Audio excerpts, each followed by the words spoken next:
Massive population growth has substantially increased the demand for housing units in Pakistan. The widening gap between demand and supply is being managed through high-tech solutions and methods. However, these applications have increased the cost and challenges to the environment. Some experts believe these challenges can be overcome if the natural building methods are applied in the housing sector. We have lost our touch with nature, and we are no longer using indigenous simple materials. They've been taken over by trends and market forces. Using things like clay bricks, which can be used even in 6-story buildings, that the way we have seen in Yemen, and then bamboos. Material like bamboo has tremendous strength and durability. If official estimates are to be believed, the country needs close to 600,000 housing units annually, whereby its production is almost half of the actual demand. 2010 flood, I think we lost almost 1.6 million houses, and some of them are still living in tents or temporary shelters. So we need to provide secure, disaster resilient structures for them. But unfortunately, the building stock we have, around only 5% is engineered and 95% is non-engineered. And among this 95%, 60 to 70% is only single-story structure. So by providing a good sustainable solution, which is energy efficient, which could be low cost, we can give them good solution for sustainable housing. High cost of construction is a crucial factor. This makes the construction of new houses difficult for the majority of people in Pakistan. I think the major reason for high cost in Pakistan is that the market expects the materials to be very up to date in terms of the world standards, especially if there are buildings in the urban environment. The effect of the Gulf area and the quality of building that is being built in that, the commercial institutional buildings that are being built are the buildings that require materials that by and large are imported, and they look as if they are finished materials, industrially produced materials. Pakistan is blessed with natural endowment in the shape of hard-working workforce and the raw material, which experts believe can help promote the traditional constructions here.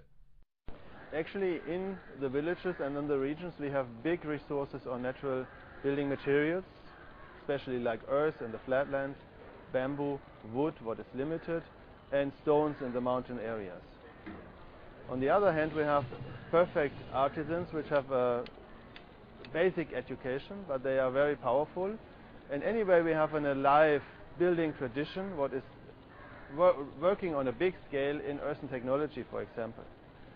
But these people are all focusing on new technologies because the traditional technologies have limited lifespan. So the first step is to develop a building technology what is durable. So we need to have a proper foundation, a good roofing structure, so we have a very durable construction. On the other hand, if we have set up this kind of, if this technology is available, people need to be trained on that technology to work on that basis in a wider scale. What is the future of natural building in Pakistan? Architects, constructors and authorities from Pakistan and abroad discussed this question at recently held symposium at National College of Arts, Lahore. This was a venture of Institute of Architects Pakistan, the IAP, in cooperation with Tipu Sultan Markaz. Discussions took place around the natural materials and their optimum utilization in the construction industry. The participants of the symposium also got first-hand information about some of the projects of natural buildings being undertaken in different parts of Pakistan. My case study, what I'm presenting today, is a school we built with the traditional material like stone, traditional material of the area like stone, adobe blocks, poplar wood, which is green wood, to address the sustainable issue of the area, because deforestation is an issue in Gilgit-Baltistan we've been dealing, and by focusing on poplar we actually encourage people to use green wood. We have the bamboo floor, which is the first floor of the building, and also the ceilings are the bamboo. And bamboo is available in the region. The only thing, we had a little troubles with the treatment so far. That's why it made it a little bit more cost expensive. But now we have a new system with the pump. The symposium resulted in a clear, concise agreement that natural building materials were indeed the step forward for not only semi-urban and rural areas of Punjab, but the country at large. I must say that I'm pleasantly surprised that there are people thinking in this direction.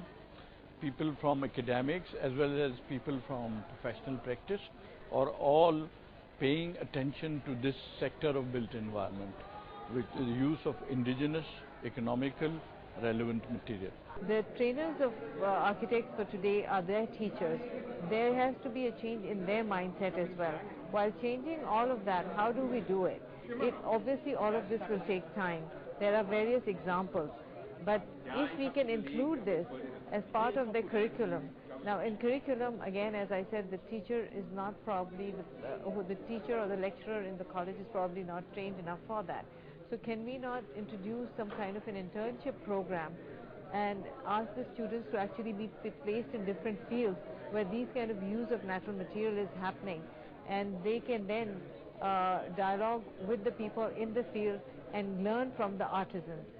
So that will also create a cross-fertilization of ideas, of understanding and of respect.